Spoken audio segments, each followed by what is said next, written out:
Welcome to the WordPress Ultimate Security channel. In this video, we're covering how to set up Google reCAPTCHA and, more importantly, how to resolve common script errors using the no conflict mode in Ultimate Security. To get started, ensure you have Ultimate Security installed. From your WordPress dashboard, navigate to Settings, then Bot Protection, and select Google reCAPTCHA. Integrating reCAPTCHA is essential for blocking spam, but it often causes double loading issues or broken forms if other plugins try to load the same script simultaneously. First, toggle Enable reCAPTCHA. This adds a vital layer of protection to your sign-up and login processes effortlessly.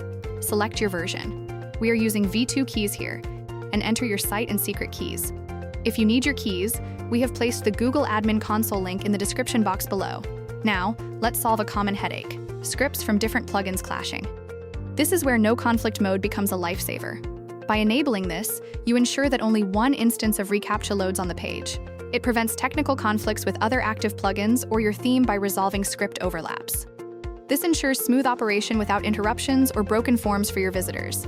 The result is a cleaner site load, improved performance, and a security setup that actually works the first time without debugging. Hit Save Changes and you're done. Your site is now protected, optimized, and conflict-free. You can download the Ultimate Security plugin via the link in the description. Thanks for watching. Like and subscribe for more expert tips on keeping your WordPress site secure.